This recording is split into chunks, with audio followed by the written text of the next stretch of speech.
2024 may prove to be a very busy year for sound money advocates in state legislatures across the country. The latest is what's coming out of Oklahoma, a bill that would establish some very big plans for gold and silver. We'll talk about them and so much more as we explore.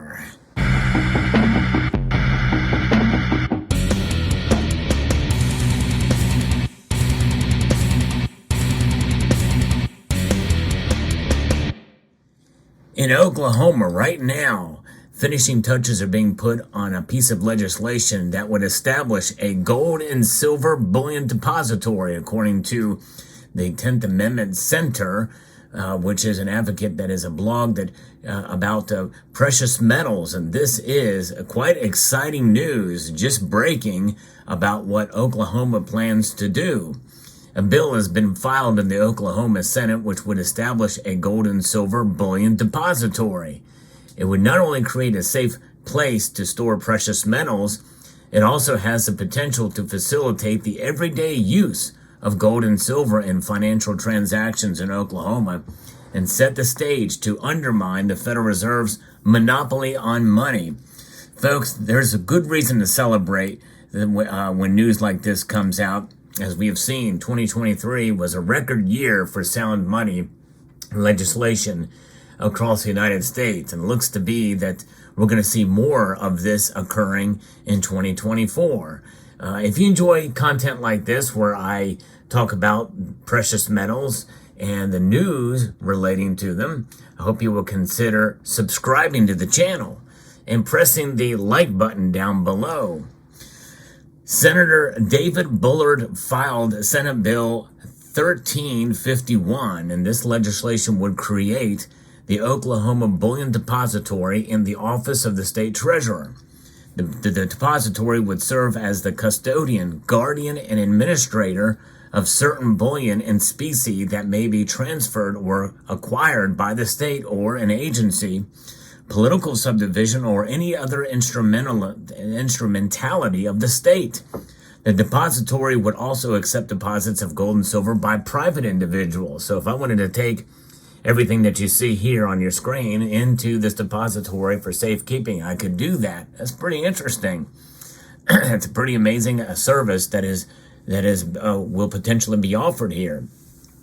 Significantly, SB 1351 would establish a mechanism for individuals to engage in transactions using precious metals, including gold and silver. And this is really the crux of it, and this is the foundation. We've seen this in other states moving in a direction recognizing gold and silver indeed as money. The depository shall make available a debit card issued upon a request by the depository account holder, in which the depository account holder may make transactions which are debited from the balance of the holder's account. The balance available to the depository account holder through use of the debit card shall be equal to 80% of the current spot price of the deposits of the depository account holder. So that's kind of an interesting language here of the bill, 80% of the current spot price. And so that's what's held there. I don't know why it wouldn't be 100%, but maybe that's the cost to have it there. I don't know. The bill is based on a similar law that was passed in Texas and signed into law by Governor Abbott in 2015. The Texas depository received its first deposits in the summer of 2018. The following year, the state exempted precious metals in these depositories from taxation. Now, I'm not sure exactly what Texas law is about purchasing precious metals as private individuals and storing them yourself. I would hope there's no taxes on them there in the free state of Texas, but you never know. I don't know. Now, through the depository, Oklahomans would eventually be able to deposit gold or silver and pay other people through electronic means or checks. Private individuals and entities would be able to purchase goods and services using assets in the vault in the same way they use cash today. Doing so has the potential to open the market to sound money in day-to-day transactions. Ultimately, depositors will be able to use a bullion-funded debit card that seamlessly converts gold and silver to fiat currency in the background, which will enable them to make instant purchases wherever credit and debit cards are accepted. This means the convenience of a credit card backed by sound money, such as you see here. That is good news. And by making gold and silver available for regular daily transactions by the general public, a depository has the potential for a wide-reaching effect. Professor William Green is an expert in constitutional tender and said in a paper for the Mises Institute that when people in multiple states actually start using gold and silver instead of Federal Reserve notes, it would effectively nullify the Federal Reserve and end the federal government's monopoly on money. This is important, folks.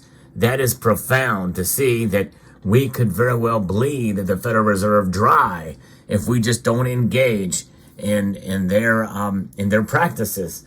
By holding these notes, these Federal Reserve notes, we are engaged in the debt-based monetary system.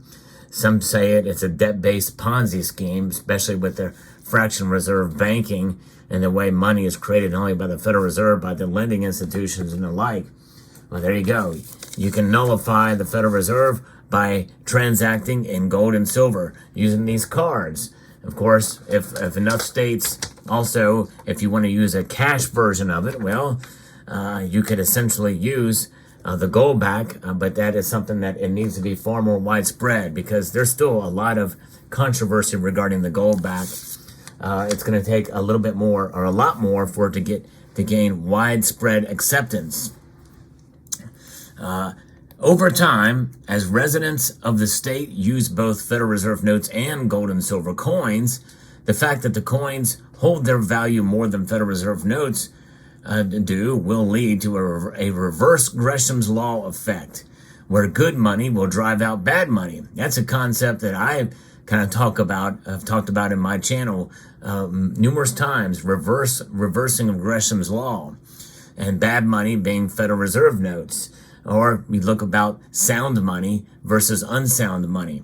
As this happens, a cascade of events can begin to occur, including the flow of real wealth towards the state's treasury, an influx of banking business from outside the state as people from other states carry out their desire to bank with sound money, and an eventual outcry against the use of Federal Reserve notes for any transactions. This could indeed explode, especially if Florida does the same. And we already see Texas and other states have adopted sound money legislation. And I think it is quite exciting to see. Now, what is Gresham's law? Well, it holds that bad money drives out good money. So when the U.S. government replaced silver quarters and dimes with coins made primarily of less valuable copper with cheap coins, the cheap coins drove the silver out of circulation because people essentially hoarded the more valuable silver coins and spent the less valuable copper money. And so the key in order to reverse this is to make it easier to use gold and silver in everyday transactions. The reason bad money drives out good is that governments put up barriers to using sound money in day-to-day life, which makes it more costly to spend gold and silver and incentivizes hoarding. When you remove barriers, you level the playing field and allow gold and silver to compete head-to-head with Federal Reserve notes. On an even playing field, gold and silver beat fiat money every time because they really maintain their value. That's really the bottom line here. The Oklahoma Bullion Depository would also create an avenue towards financial independence. Countries around the world, including China, Poland, and Turkey, have been buying gold to limit their dependencies on the U.S. dollar. That's known as de-dollarization. In a discussion about the Texas Bullion Depository, University of Houston's political science professor Brandon Rottinghaus said a state depository can serve a similar function. And who's to stop them from doing this? Because it's in our Constitution, Article 1, Section 10. So there's nothing the federal government can really do about this. And this is another in a long line of ways to make Texas more reliant and less tethered to the federal government. The financial impact is small, but the political impact is telling. Many conservatives, and I think even some liberals, are interested in returning to the gold standard and circumvent the Federal Reserve in whatever small way they can. I think that's certainly very true. In most states, debts and taxes must either get paid with Federal Reserve notes authorized as legal tender by Congress, or with coins issued by the U.S. Treasury, with very few have gold and silver in them. In fact, none of them do, unless they're commemorative coins or coins like you see here. This is a certified American silver coin that has a massive premium on it, and it's not even a full ounce of silver. But nonetheless, this is the kind of thing that if you have a silver eagle, for instance, well, you could take and spend that. You would be foolish to spend this coin on any purchases. However, it would be pretty wise and very well accepted to take a coin like this, the American Silver Eagle bullion coin, which is recognized, and of course you can have a gold eagle as well too. This is a collectible gold coin, much less likely and desirable to spend in that regard. Nonetheless, moving forward, in most states, these debts, and that's this problem, these debts that these states carry, and of course with how they can help, believe that and come to a point where they can help their own fiscal sanity, is by having gold and silver as a store, as a safe haven for themselves too. The United States Constitution, as we say in Article 1, Section 10, no state shall make anything but gold and silver coin a tender of payment in debts. The creation of an Oklahoma gold depository would take another step towards that constitutional requirement, ignored for decades in every state. Such a tactic would undermine the monopoly of the Federal Reserve System by introducing a competition into the monetary system. Yes, indeed. And like I said, they can't stop them because this is something that is in the Constitution. And unless they have a constitutional amendment, the states are free to do this. So what is next for SB 1351? It will be officially introduced when the Oklahoma legislature convenes on the 5th of February, 2024. At that time, it will be referred to a committee where it must get a hearing and pass by a majority vote before moving forward in the legislative process. So I think this is great news that it's even being introduced. We don't know what's going to happen when that occurs, but we're getting news from it now, and I will keep up with this in 2024 for both Florida and now Oklahoma as we see more things come about. So stay tuned to this channel for any further updates about sound money legislation. It's one of the things I've been doing here since these bills have come forward. I've made it my mission to keep up with this news and give you the latest as the information comes across my purview here. So let me know what your thoughts are in the comment section down below. Hope you found this video informative, insightful, and educational. I would like to extend a multitude of gratitude to each and every one of you for taking the time to watch, and to encourage you to please rate, share, comment, and subscribe.